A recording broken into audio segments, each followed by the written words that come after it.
also trying to thank you, Mr. Kurt Harris. Ladies and gentlemen, right now I would like you guys to put your hands together and help me welcome a gentleman, should I say, the visionary, the captain, the chief, the leader. Ladies and gentlemen, put your hands together as we welcome the Honorable Prime Minister, Philip J. Pierre.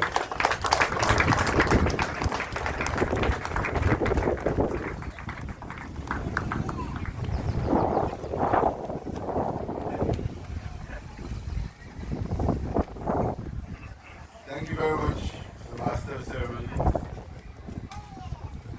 Although it was raining cats and dogs when I left Castries, I never expected us to have such lovely weather this afternoon. So I need to apologize for being late. I know the lady in the crowd shouted 2 hours. It wasn't exactly 2 hours. My invitation said 2 o'clock.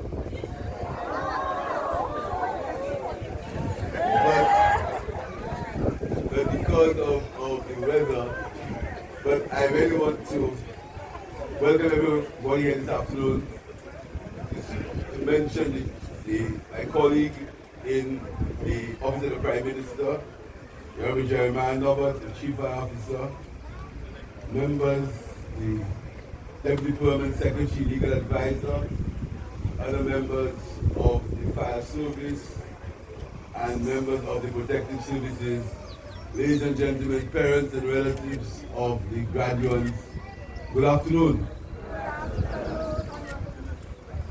Today is the second graduation ceremony that I've addressed relating to people in the Protective Services. I did one for the police, and now I'm doing one for the Fire Service. And I always make that statement, and it seems to either annoy some people or impress others.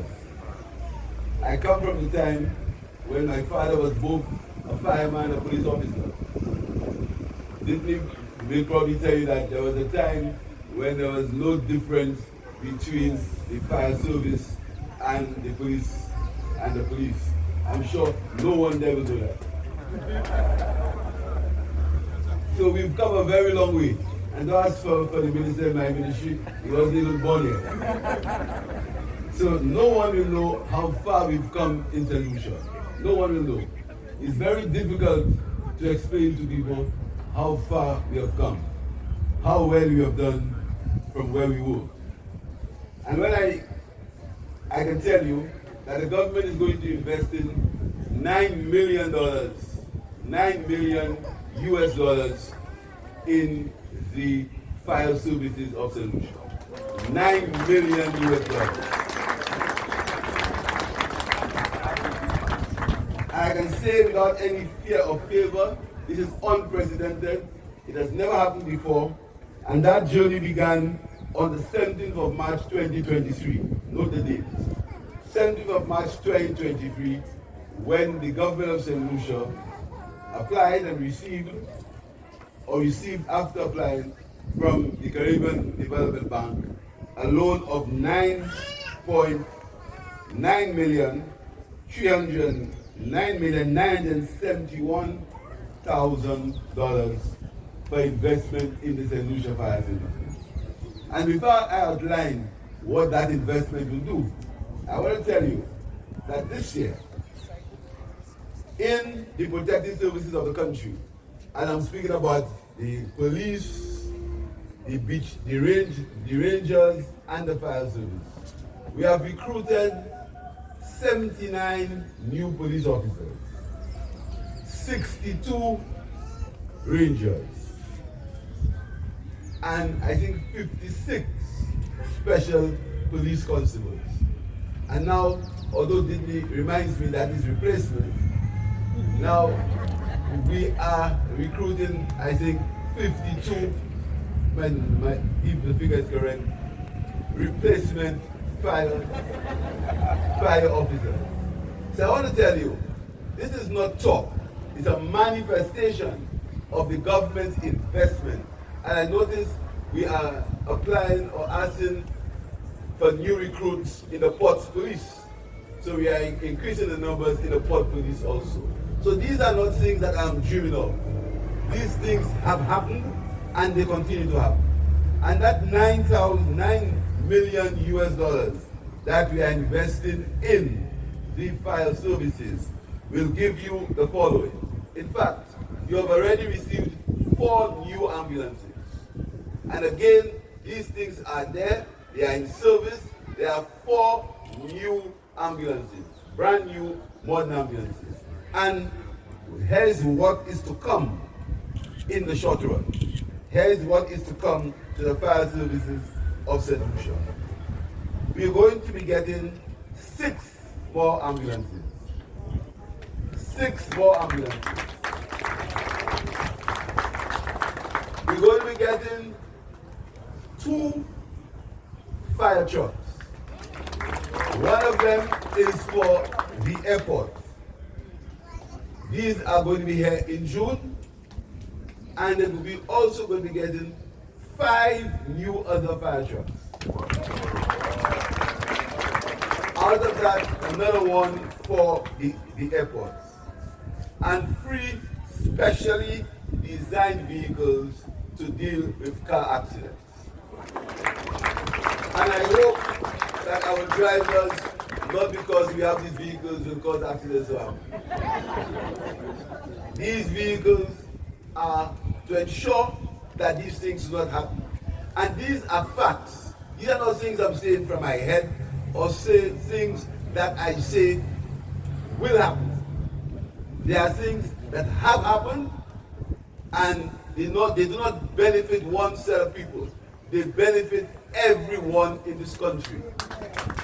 When someone falls ill and the fire service, the first responders have to come to them. They do not distinguish where they have to go to. They go to a home and they deal with the issues at the home. And when there is a fire and a fire happens, the fire service doesn't say which house they are going to. They are going to out a fire in a house. It doesn't matter who the house belongs to. So this commitment is not a commitment because the government wants to do something for its own aggrandizement. It's a commitment to the people of St. Lucia, and it's a commitment that all the people of St. Lucia will benefit from. Everyone. And this is a matter of fact that everyone, when the fire service improves, when we have new fire officers, when the level of skill of the fire officers improve because they are TVET qualified, the entire population will benefit. So I think the entire population should applaud the men and women in the St. Lucia Fire Brigade.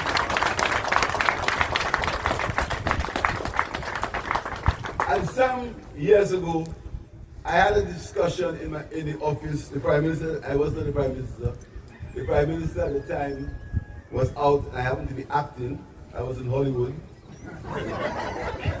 And I had a meeting with some members of the fire service. And there were some issues in the fire service. And I said to them, have they ever realized the importance of the job that they are doing? And I said to them, when something happens, when someone falls ill, the first person or the first set of people they call is the ambulance.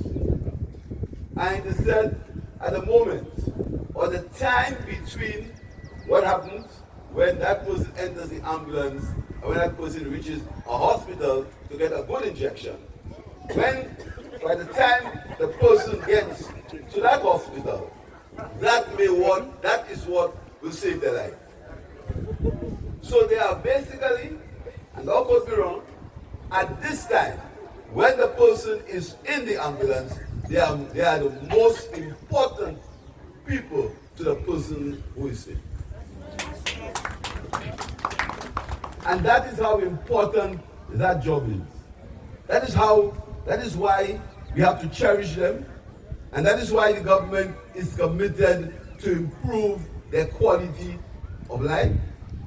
And that is why I agreed together in the cabinet to allow them to be eligible for the NIC pension when they have 20 years service or they have reached the age and they have reached the age of 55 years.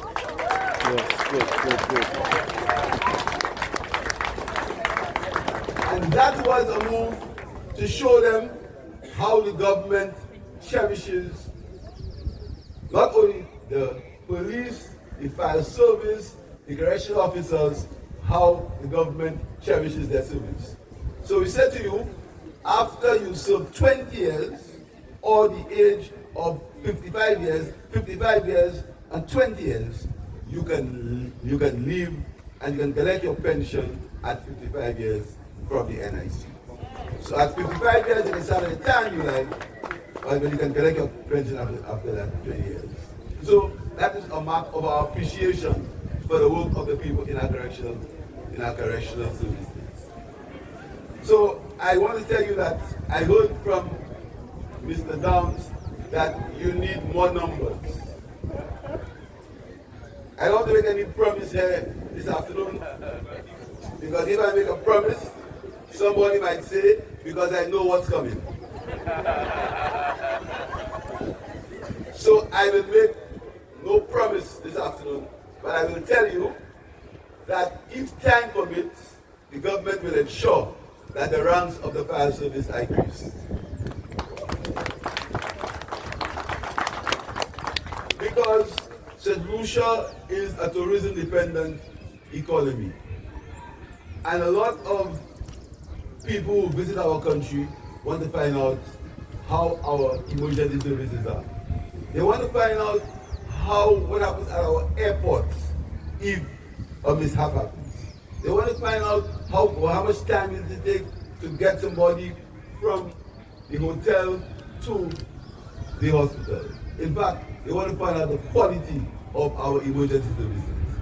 And this is another reason why it's very important for the government to invest in the fire service and emergency services. So I want to say to the men and women of the fire service, and particularly to those who have taken a decision, because being part of an organization that entails so much discipline and so much hard work is because you've made a choice.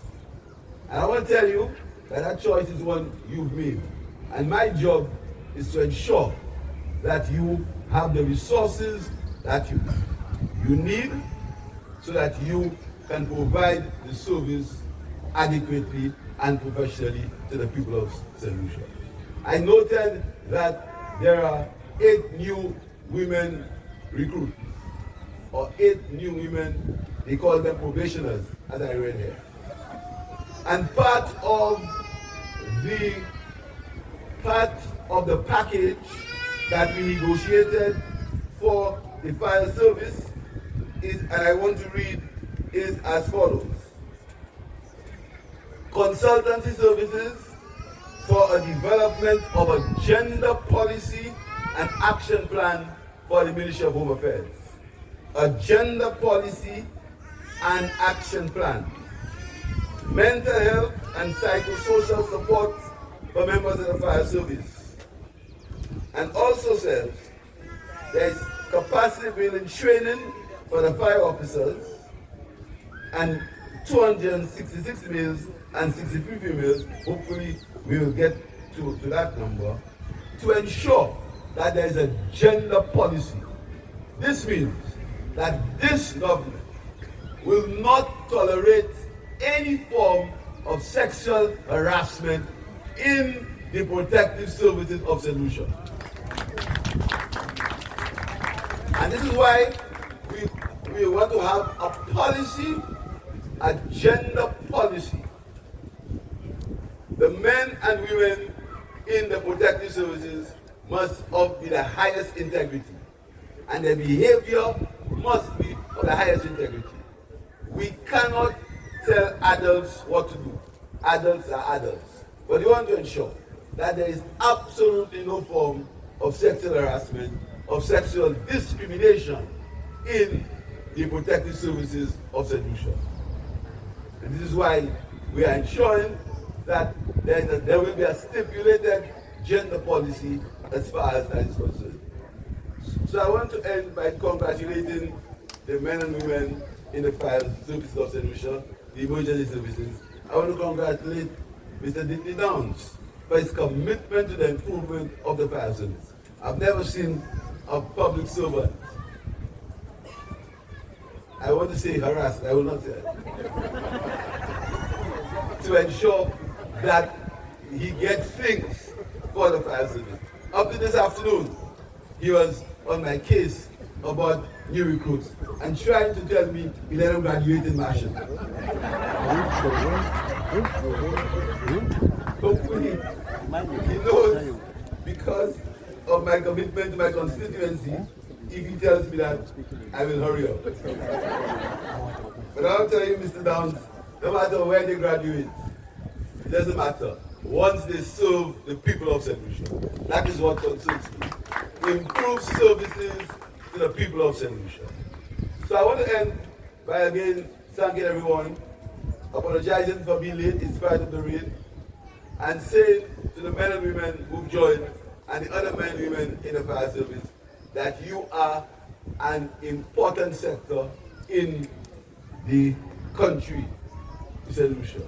I want to also congratulate the guest speaker, because he again, where he is also the evolution of St. Lucia as a country, the evolution of a new thinking, the evolution of new ideas, which is led by the people in the register in the Regulated Substances Abuse Unit.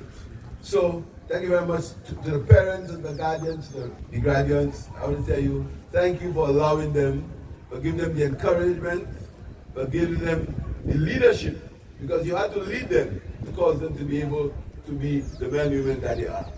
And I want to say to them, keep your eyes focused on the job you have to do. Remember, even though we try our best to make your salaries what the government can afford. And I want to tell you that, and I want to use my words carefully again, this I will be quoted, that the last collective agreement that was signed, or that will be signed, or I've heard queries about why it hasn't been signed, but I know we in St. Lucia where we're happy. The last collective agreement, a major sticking point was the fire service. I will not go further, because we don't want to create any unnecessary discussion. A big part of the negotiations was the fire service, major part of it. But I'm very happy to tell you that we successfully negotiated. I want to thank the fire service for understanding the government's plight in negotiating a 13% pay increase for the next 6 years. And you may not believe it based on what you are hearing, but this is the largest pay increase for civil servants since the year 2000, I want to get the year right, since the year when Stephen King was Prime Minister, and was 40%.